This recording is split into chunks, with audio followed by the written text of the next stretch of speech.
How's it going, everyone? For today's video, I thought I would go over, in my opinion, what are the 5 best modifications you can do to your, V-Cube. Now, for number 1, best mod you could do would be a Plenum Spacer.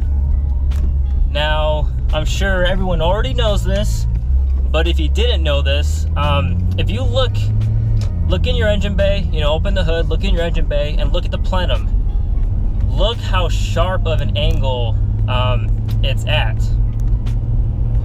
Now, when you look at that angle, the front 2 intake runners are actually, they're not blocked off, but not a lot of air gets to them. Now, I don't know why, Nissan or Infiniti would do that in the first place. I think it's just, the overall design of the motor and making sure the hood would clear and all that. But yeah, a Plenum Spacer does what it does in the name. It spaces up the plenum and allows air to get to those front 2 runners. Now, there's a lot of Plenum Spacers out there. I'm not going to recommend, one brand over the others. There's Z1, there's Blocks, AAM makes an angled one, there's Motordyne. There's a lot out there. You can search, choose which one would work best for you, which one you would want. In the end, they all do the same thing. They'll space out the plenum. There's different thicknesses of spacers, and they all have to do with where you'll make more power in what part of the RPM band. Again, search on what you want your car to do and your needs, and you'll be good to go. Now, number 2 will be a oil catch can or a Pcv Delete. Now, you want to do this because since I'm pretty sure like middle 60s, every car now, they have their PCV systems rerouted into the engine, back through the intake or whatever. And that's how the VQs are. It reroutes it back to the intake plenum, and it creates oil buildup. If you open up your plenum right now, you'll probably see a lot of oil residue inside. Now, they did this for emission purposes, but it could also, hurt performance over time. It'll hurt, with combustion, because with air coming into your plenum, there could be like some, oil with that air, and it'll hurt your performance. It'll hurt gas mileage, and you just don't really want that stuff building up over time. So if you don't have one now, I would suggest doing that. For an oil catch can, you will want a baffled one, or a baffled one and a vented catch can. If you're gonna do a PCV delete, just be aware that there are some moments you will smell, the oil. I know sometimes I'll get it if I have my AC on from blowing outside in. I will sometimes get an oil smell, and that's because I have a PCV delete, where all you do is just basically drill out the PCV valve to take out the little ball and spring, and just pop a filter on it, and then you pop a filter on the hose for the intake side. So that's how mine's set up. But if you have an oil catch can, you probably won't get any or smell any of the oil vapors. I don't have experience with that, so I'm not 100%, but I don't think you would with a catch can setup. So number 2, definitely recommend catch can or PCV delete. Number 3, I would say exhaust. You did some intake mods, now you need to get that air out faster. Exhaust, there's a lot to choose from. You get so many different prices and different quality. You got duals, you got singles. Just choose whatever you want to choose. I will say, do not, and I repeat, do not get the eBay HKS Reps exhaust. don't even bother. Don't waste your money on those. That's the one exhaust I will tell you not to get. Don't get the HKS reps.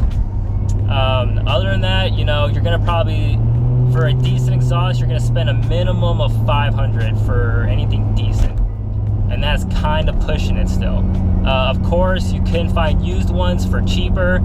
I know some used NVIDIA, some used Nismos. You can probably get those for the 400 range. So if you want to use exhaust, definitely you can do that.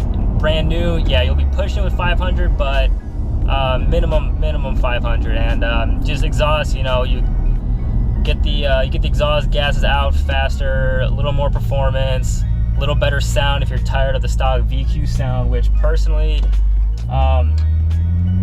I actually kind of miss it. I miss the stock sound. It was really nice, but you know, some of these exhausts out there, they do sound really good.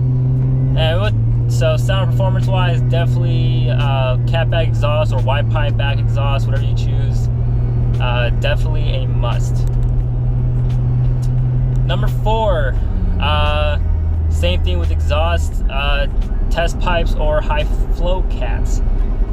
So if you want to get more of your exhaust gases out, make a little more power, a little more sound, you will get test pipes or high flow cats, high flow catalytic converters.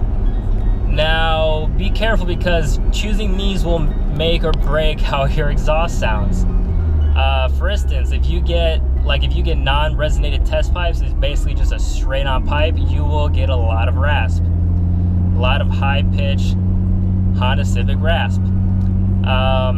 If you get resonated test pipes, not so much. There will still be rasp, but the resonator in there does help quite a bit.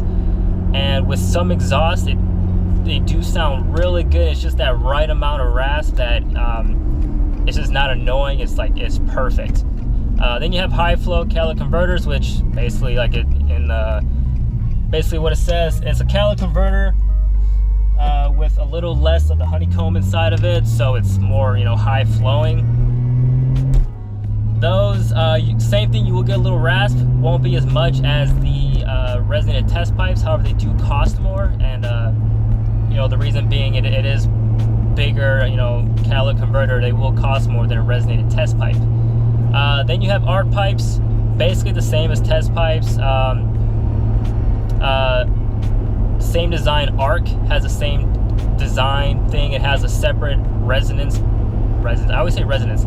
It has a separate resonator branch going off of the pipe. That's supposed to help with rasp, help with the exhaust gas pulses, get them flowing, get it out faster. Same thing with those. You still will get rasp, not as much. Basically with those, it just depends on, you know, your budget, what you want to do with your car, and how you want your car to sound. Those will definitely be a big deciding factor if you'll have a good or shit sounding exhaust. Number 5. Number 5 is a hard one. I had a difficult choice between coilovers or sway bars. Now, of course, coilovers, they'll benefit you because it lowers your center of gravity, a little better, you know, handling. Definitely makes your car look just on another level. Like, it's amazing how much, like, the look of my car changed just from lowering it like in barely an inch around. It changed so much. I would definitely recommend coilovers because it's more adjustability over, you know, springs or you know, just springs. However, your coilovers or a spring and a different shock setup could be just as good as coilovers. So do some research on that. Now for coilovers, you could get just height adjustable or dampening and rebound adjustable. Just prices, brands and stuff depend on those. So just choose which one you want, and, you know, like I said, what you're gonna do with your car, and then off of that, choose what, you know, fits your needs. Which if your car is just a daily driver, then springs and, you know, different shocks or OEM shocks could be, you know, what you need. It just do research and figure out what you want. Sway bars. I personally don't have sway bars, and I don't know why I haven't done them yet, because I've heard that is the best handling thing people do, you know, to their cars. It just tightens everything, well, depending on how you set it up, but it just makes everything more tight, more predictability while turning, and just able to hold. Calm down, dude. Just you're able to, you know, hold corners more, and just overall better feeling, you know, while driving, and have spirited driving. So I would highly recommend sway bars as well. That'll probably be my next purchase after I'm done installing my long tubes, because I just heard so many good things about having sway bars and having them, you know, adjusted properly. As far as brands, you do have Motorline sway bars, Hotchkiss. I can't think of. I'm trying to think of another one. I can't remember the name. But Hotchkiss and Motorline, I think those were like the two bigger ones. I don't know if Motorline still makes theirs anymore. I know the Hotchkiss ones you can get. So yeah, those are my top 5 best mods to get for your VQ. If you have any recommendations or opinions on what you think should be included on that list, let me know in the comments, or what shouldn't be on that list. Definitely let me know, and I'll see you guys in the next video. Deuce.